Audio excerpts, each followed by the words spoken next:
ಅಶೋಕಣ್ಣ ವಿದ್ಯಾರ್ಥಿಗಳ ಪರವಾಗಿ ಧ್ವನಿ ಎತ್ತೋಣ, ಎಲ್ಲದರಲ್ಲೂ ರಾಜಕೀಯನ. ಆ ಛಲವಾದಿ ನಾರಾಯಣ ಸ್ವಾಮಿಗೆ ಏನಾಗಿದೆ ಸರ್? ಕೋತಿ ಥರ ಆಡ್ತೀರಲ್ಲ ಸರ್ ನೀವು, ವಿರೋಧ ಪಕ್ಷದ ನಾಯಕರು. ನಾನು ಅಶೋಕಣ್ಣನ ಛಲವಾದಿನ ಹೇಳ್ತೀನಿ ಸರ್, ವಿದ್ಯಾರ್ಥಿಗಳ ಭವಿಷ್ಯ ಇದು. ಅದರಲ್ಲಿ ನಾಳೆ ನಿಮ್ಮನೆ ಹುಡುಗ ಹುಡುಗಿನೂ ಇರ್ಬೋದು, ನಮ್ಮನೆ ಹುಡುಗ ಹುಡುಗಿನೂ ಇರ್ಬೋದು. ನಾಳೆ ನಿಮ್ಮ ಮಕ್ಕಳು ನಿಮ್ಮ ಮೊಮ್ಮಕ್ಕಳು 10th PUC ಓದ್ತಿದ್ರೆ ಅವರು ನೀಟ್ ಬರೀತಾರೆ. ಇದರಲ್ಲಿ ಯಾಕೆ ಸರ್ ರಾಜಕೀಯ ಮಾಡ್ತೀರಾ? ಅಶೋಕಣ್ಣ, ಈ ರಾಜ್ಯದ ಜನ ಮೊಟ್ಟೆ ಹೊಡಿತಾರೆ ನಿಮಗೆ. ಛಲವಾದಿ ನಾರಾಯಣ ಸ್ವಾಮಣ್ಣ, ಈ ರಾಜ್ಯದ ಜನ ಮೊಟ್ಟೆ ಹೊಡಿತಾರೆ ನಿಮಗೆ. ಫಸ್ಟು ಮೊಟ್ಟೆ ಹೊಡೆಯೋ ಸಂಸ್ಕೃತಿನ BJP ಅವ್ರು ನಿಲ್ಲಿಸ್ಬೇಕು. ಚಪ್ಪಲಿ ಬಿಸಾಕೋ ಸಂಸ್ಕೃತಿನ BJP ಅವ್ರು ನಿಲ್ಲಿಸ್ಬೇಕು. ಪರ್ಕೆ ತೋರಿಸೋ ಸಂಸ್ಕೃತಿನ BJP ಅವ್ರು ಬಿಸ್ಬೇಕು. ನೀವೇನಾದರೂ ಪದೇ ಪದೇ BJP ಅವರು ಚಪ್ಪಲಿ ಪರ್ಕೆ ಅಂತ ಹೊಡಿಸಿದ್ರೆ ರಾಜ್ಯದ ಜನ ನಮ್ಮನ್ನು ಅದೇ ಪರ್ಕೆಯಲ್ಲಿ ಗುಡಿಸ್ಬಿಡ್ತಾರೆ. BJPಗೆ ದೇಶಾದ್ಯಂತ ಮೊಟ್ಟೆ ಬಿಸಾಕ್ತಾರೆ, ನೋಡ್ತಾ ಇರಿ. ಮೋದಿಯವರು ಅವರು ಚರಿಷ್ಮಾನ ಕಳ್ಕೊಂಡು ಒಬ್ಬ ವ್ಯಕ್ತಿಗೋಸ್ಕರ ದೇಶದ ಭವಿಷ್ಯವನ್ನು ಹಾಳು ಮಾಡ್ತಿದ್ದಾರೆ. ನಾನು ಡೆಲ್ಲಿಯಲ್ಲಿ ನಡೀತಾ ಇರೋ ಘಟನೆ ಏನಿದೆ, ವಿದ್ಯಾರ್ಥಿಗಳ ಮೇಲೆ ಲಾಠಿ ಚಾರ್ಜ್ನ ನಾನು ಖಂಡಿಸ್ತಾ ಇದ್ದೀನಿ.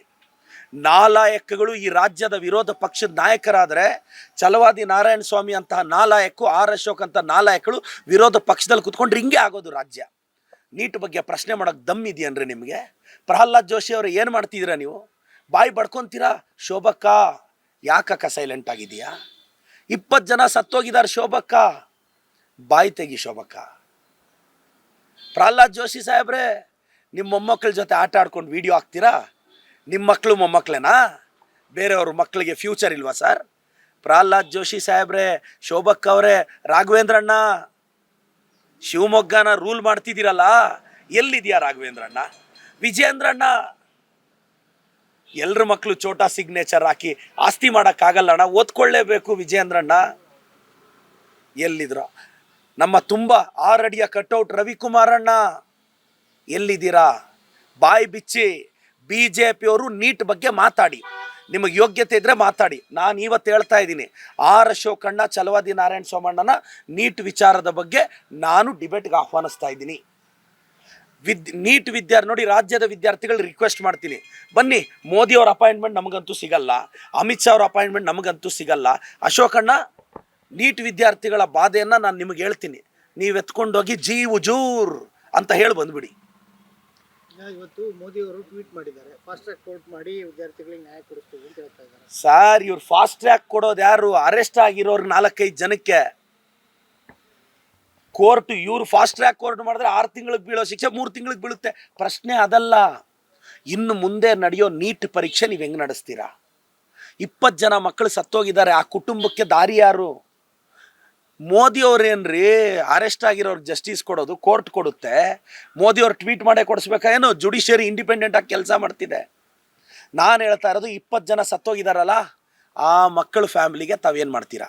ಧರ್ಮೇಂದ್ರ ಪ್ರಧಾನ್ ಅವ್ರ ರಾಜೀನಾಮೆ ಯಾವಾಗ ಕೊಡ್ತೀರಾ? ಮುಂದಿನ ವರ್ಷದಿಂದ ನೀವು ನೀಟ್ ಪರೀಕ್ಷೆ ಹೆಂಗೆ ನಡೆಸ್ತೀರಾ? ವೆದರ್ ಆನ್ಲೈನಾ ಆಫ್ಲೈನಾ? ಯಾವ ಥರ ನಡೆಸ್ತೀರಾ? ಸ್ಪಷ್ಟೀಕರಣ ಕೊಡಿ. ಆ ಧರ್ಮೇಂದ್ರ ಪ್ರಧಾನ್ ಯಾರು ಸರ್ ನಿಮಗೆ ನಾಮಕರಣ ಮಾಡಿದವನು?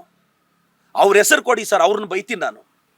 ಧರ್ಮೇಂದ್ರ ಪ್ರಧಾನಲ್ಲಿ ಧರ್ಮ ಅಂತ ಯಾರು ಸರ್ ಇಟ್ಟಿದ್ದು? ನೀವು ಅಧರ್ಮ ಸರ್, ಅಧರ್ಮೇಂದ್ರ ಪ್ರಧಾನ್ ನೀವು.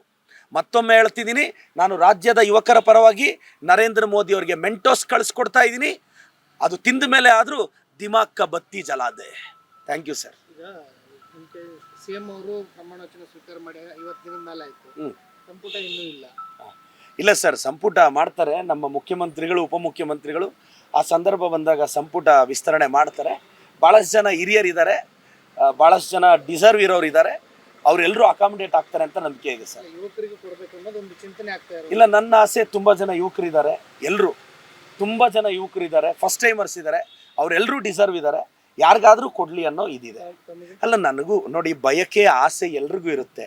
ಕೊಟ್ಟರು ಸಂತೋಷ, ಕೊಡದೇ ಇದ್ರೂ ಸಂತೋಷ. ಕೊಟ್ಟರೆ ಜವಾಬ್ದಾರಿ ಹೆಚ್ಚಾಗಿದೆ ಅನ್ಕೊತೀನಿ, ಕೊಡದೇ ಇದ್ದರೆ ಇನ್ನೂ ಕಲಿಯೋದಿದೆ ಅಂತ ಭಾವಿಸ್ತೀನಿ.